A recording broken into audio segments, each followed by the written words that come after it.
Écoutez la rétrospective des audiences de la semaine avec Sékou Diateya Camara, des victimes qui ont sollicité des audiences à huis clos. Première réaction, Mamadou Djambaldé. Je vois que les femmes victimes de viols ont commencé à défiler devant, comment dirais-je, la cour. C'est une chose à saluer parce que le facteur aggravant de ces massacres du 28 septembre a été surtout ces viols. Oui. Parce que vous savez, l'encorman, le viol est un crime horrible. C'est le viol de Lucrèce qui a entraîné la chute du royaume de Rome. Avant Rome, c'était un royaume, 5 siècles avant Jésus-Christ. Maintenant, il y a eu le fils de Turpin, le superbe, le roi de l'époque, avait violé une dame vertueuse, Lucrèce, et cela avait entraîné la révolte, la chute du royaume. On en est venu à l'Empire romain. C'est dire en quoi violer une femme, agresser sexuellement une femme est grave. Donc, vivement, comment dirais-je, que toute la lumière soit faite sur ces crimes odieux. Darek Guirassy, est-ce que vous comprenez ces femmes qui sollicitent, qui demandent un huis clos? Oui, bien sûr, nous sommes dans une société où ce n'est pas du tout facile pour des victimes de viol oui. de témoigner à visage découvert. Vous savez quand même que le plus souvent dans notre société, au lieu de condamner le bourreau, on a tendance à condamner la victime. Je pense que c'est très important de protéger leur image, voilà, parce que c'est pas tout le monde n'est pas au même niveau de compréhension. Je pense que c'est très bien de procéder à cette sorte, mais après ça va quand même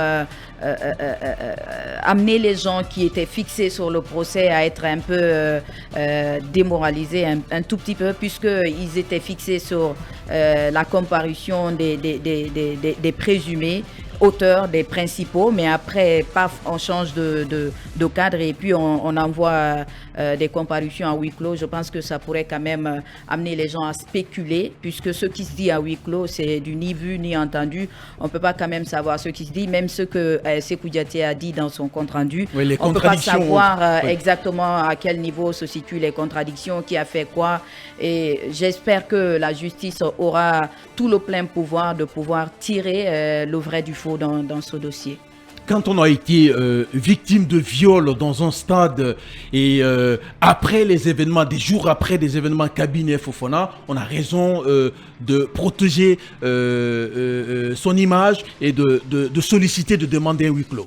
Oui, c'est de pratique, d'autant plus que cela participe de de sauvegarder un peu l'image des victimes, mais aussi, je pense que ça appartient à une sorte de sécurisation de celle-ci-là.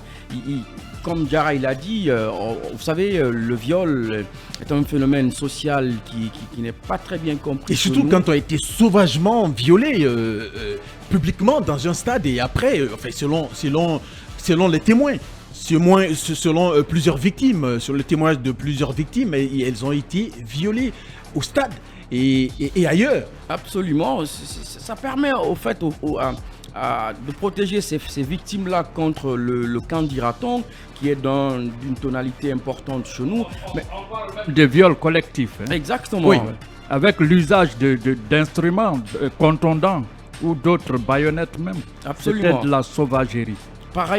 Par contre, plutôt, là où je pense que ceci peut être assez problématique, c'est qu'on aurait dû penser à cela dès le départ. C'est-à-dire qu'il y a des dispositifs qui permettent justement à ce que ces gens-là soient protégés, que leur identité ne soit pas révélée, pour permettre donc le caractère public du procès. Parce que en ce moment-là, on est à une phase importante du procès où les victimes même parlent. Vous savez, l'importance de ces audiences foraines-là, c'est pour permettre un peu au public de savoir exactement ce qui se passe. Et je suis d'accord avec Kouré Sikondé qui dit qu'il y a un aspect pédagogique à rechercher dans la matérialisation de ce procès-là. Je pense que techniquement, on aurait permis... de trouver une salle dédiée à cela, au moins pour permettre ce caractère public du procès. On peut entendre les victimes c'est ça. Sans pouvoir les dévisager. Ça, c'est une possibilité. Akoumba, une dernière réaction?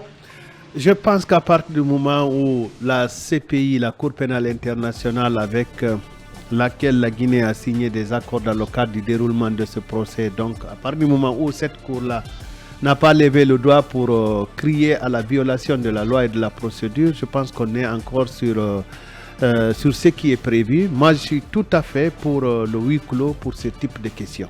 Talibé. Oui, ce pan des événements du 28 septembre a choqué le monde entier. Parce que Zakaria, c'est dans l'ancêtre d'un stade. Le temps de disperser des manifestants, des bourreaux ont eu la possibilité d'agresser des femmes, de les violer, parfois même de façon collective, et en utilisant parfois leurs armes. Parce que c'est pourquoi on parle de viol et de violence sexuelle. Oui. L'horreur a atteint ses limites dans les pratiques qu'on a infligées à ces dames. Et vous avez vu même à l'époque des images avaient circulé montrant parfois des femmes pratiquement nues. Parce que les assaillants ont pris du goût à voir ces femmes s'enfuir parfois nues comme un ver. Et après, vous vous rappelez, Zakaria, certaines femmes ont dû être évacuées du côté de Dakar, où elles ont été prises en charge. Elles ont été soignées. D'autres, selon ce qu'on apprend, ont finalement perdu leur foyer parce que leur mari ne leur ayant jamais pardonné à Zakaria d'avoir été violée. C'est comme si c'est elle-même qui était, elle-même qui avait planifié. Et ça reste le moindre mal comparé à celles qui sont malades. Oui, qui sont malades et qui ont contracté donc des maladies, justement, comme le VIH et autres. Oui. Et vous vous rappelez à l'époque, si mes souvenirs sont bons, Hillary Clinton était, je crois, secrétaire d'État américaine. En tout cas, à l'époque, elle s'était exprimée pour traduire toute l'indignation de la communauté internationale par rapport à ces cas de viol dans ce stade. Et c'est pourquoi, peut-être que c'est le droit de mettre Pépé Koulemou, c'est pourquoi ça me surprend dans le compte rendu qui est fait, qu'il croit à la femme lorsque celle-ci dit avoir vu Toumba tirer, mais elle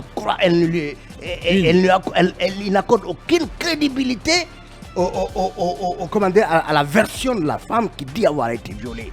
Vous voyez cela, c'est extraordinaire. Ça veut dire que c'est un procès d'une telle importance. Et je suis d'accord avec le cabinet pour dire qu'on aurait pu techniquement créer les conditions pour que ces femmes se retrouvent dans un endroit qui les protégeait du regard du public qui est dans la salle, quitte parfois même à mettre en place un dispositif de robotisation de leur voix pour ne pas qu'on reconnaisse leur voix et que cela conduise à les identifier. Donc c'est une étape importante et c'est un tournant décisif de ce procès. Talibé, Barry, on écrène, on passe à un autre sujet.